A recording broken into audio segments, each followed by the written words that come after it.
Hello, welcome back to the second part of the Scare Your Boyfriend prank. This one is obviously featuring KyouHaba and UshiTen. This is strictly fluff, so yeah. I hope you do enjoy the fluff. The fluff is not necessarily something that happens periodically on my channel, but this series, I don't know, I can't make it angsty, and I don't know why, so it's just angst. Oh no, it's not angst. It's fluff. It's fluff. It's strictly fluff. So I hope you enjoy. Hello, my lovely viewers. Looking for some affordable and good quality anime merch? Want to support your favorite Haikyuu team or join UA? What about joining the Straw Hat Pirates for an adventure or two? Want to join the Black Wolves or the Fairy Tale Guild? Well, this site has that and so much more. Use my discount code and receive 10% off your entire order. Link and code is in the description. Thank you so much for watching.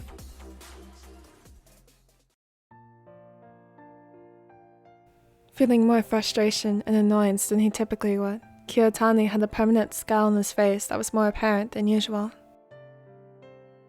He hated the prank, and hated the idea of even getting involved with something so stupid. The ace's expression softened when he felt a pointer finger pressed on his brow. Jeez, what's got you so upset? Nothing. KyouHaba laughed, not believing his words for even a second, but decided to play along. Well, nothing is going to give you permanent wrinkles. Is that a problem? Well, I know I said I like older men, but not old ones that have wrinkles. What do you... Wait, you're older. The instructor snickered, teasing his lover more and noticing his irritation grow. I said what I said. What? But who's the older man you like? KyouHaba watched Kiyotani go through the various stages of confusion and annoyance, sufficed with his handiwork before he put an end to it. I'm just teasing, love. The ace grumbled and his scowl returned, suddenly less annoyed with the idea of the prank. He was left in the odd internal debate that for once left him unsure of what to do. Kiyotani had an enormous soft spot strictly reserved for the person that brought light into his life and showed him what it means to be a decent human being. That person made him fight to become a better person, not just for him, but for everyone around him. He still had a long way to go, but still has come far enough to make that person proud. That person was KyouHaba. That was the man he hopelessly fell in love with. So, did he do the prank, or should he forget about it? Before he'd even realized it, Kiyotani had pulled the ladder closer into his arms, creating a protective barrier with the strong arms that he sculpted through violence, now only used with tender love. If he'd never be able to use his strength to be the best ace, that would be fine, as long as he could still be able to protect KyouHaba from the cruelty of this world. KyouHaba's conservative mother hadn't taken the news to their relationship well, and she had even forced him into a position where he had to choose between the person that raised him and the one he loved dearly. His mental health had undoubtedly plummeted from the incident, and only worsened when he was faced with the cold hard truth of abandoning his mother to better himself, and be a better person, and be free to love Kiyotani.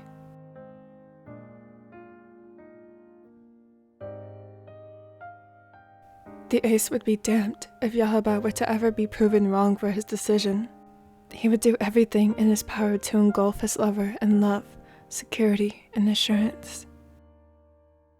Do you want to watch a movie? Nah, not really. I don't have the attention span for that. Kiyotani chuckled and raised his eyebrow. But you have the attention span to start and finish a 12-episode anime in one sitting? Yes, but come on, it's different. You realize how much that doesn't make sense? Wanna watch a new anime? Never thought you'd ask. The ace nodded and pulled KyouHaba even closer than before and pressed a gentle kiss to his temple and settled further on the couch while the instructor grabbed the remote, finding which anime to watch.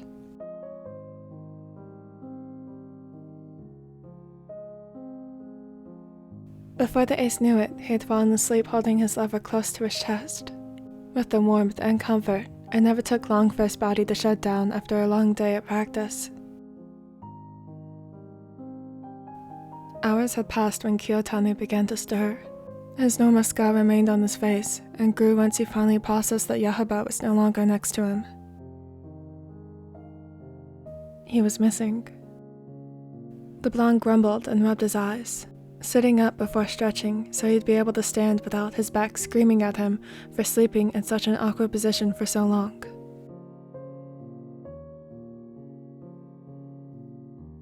Curse getting older. Trudging through the comforts of their home, Kiyotani checked each room like a lost puppy, only curious as to where the toddler was.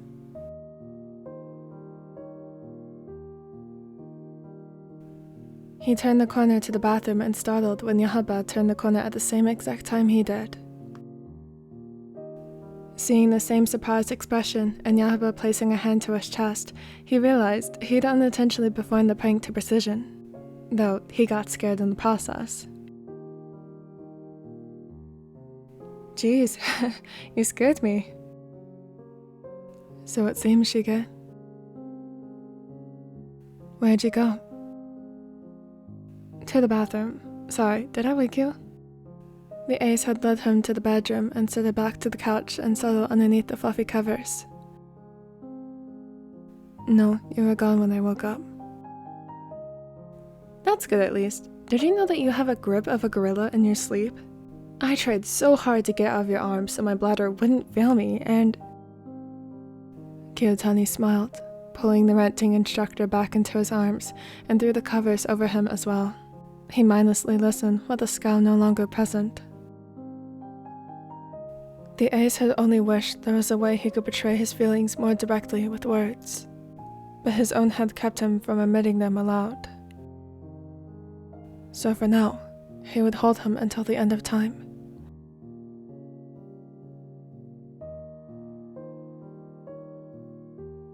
Soft Kiyotani? That was beautiful. Consider me impressed. Loki wasn't expecting that, but felt honored to have witnessed such a tender moment from such a person. How about fuck off?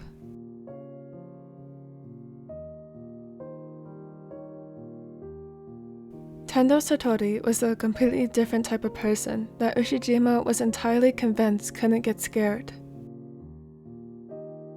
If he was going to scare the redhead, he'd need to think outside the box and go all out, not holding anything back. He sat up straight in his desk chair and pulled out his laptop, signing into a video call where the said redhead had been patiently waiting on the other end. Ushi! Tendo cooed on the other line while adding a little dance to his words. It was all terribly endearing and quirky, just as it had been during the high school days. Back then, they were inseparable, making it all the more painful with the new distance that they couldn't control. While Ushijima remained in Japan to further his skills in volleyball, Tendo had decided to move to Paris and become a chocolatier. The occupation was random to say the least, but the ace should have seen it coming with his obsession with the taste. Although, the autistic skills from a chocolatier was something he never knew Tendo possessed. It seemed the redhead always threw him for a loop. Satori, how's Paris? Good, the weather is beautiful. The gentle giant smiled softly, listening to the latter's mindless ramble of the weather and even the few regulars he'd encounter with almost every day. In truth, he missed him dearly, and only wished to hold him tight into his arms and forget about the world and their responsibilities. For the first time in his life, he wished time would stop forever in its tracks, so he could capture another moment of Satori. Ushi, are you even listening to me? Ishijima zoned back in and softly smiled, noticing the apparent pout the smiler held. Yes, I'm listening. Oh really? Then what did I say? Okay, fine. I'm sorry. I zoned out and I didn't hear what you said. Tendo squinted his eyes and stared intently at him. Satori? Is that a spider on you? With that, Ushijima immediately sprung out of his seat and ripped off his shirt in a panic and brushed himself off, hoping to get it off, all while Tendo was rolling in laughter on the other line. What's so funny about this? What's funny is the fact you're flipping out over nothing. Nothing? Spiders are not... I meant there was never a spider, silly. I tricked you. The ace paused, blinking a few times while he digested his lover's words. What? Ishijima cleared his throat and settled back into his chair, this time still shirtless, while Tendo leaned closer to the camera. What are you looking at? Oh, nothing. Just enjoying the view. Ishijima scowled and rolled his eyes, not appeased by the turn of events. I was supposed to prank you, damn it.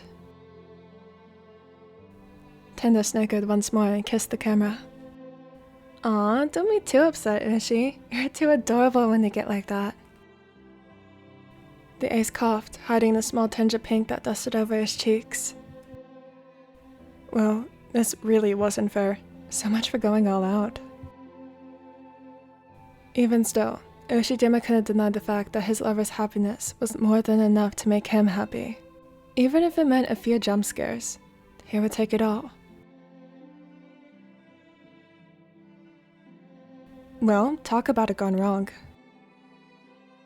Aren't you supposed to be doing the scaring? Some of y'all are just too soft. You have to admit, it was still cute. Satori is cute, isn't he? Oh, yeah, he's whipped.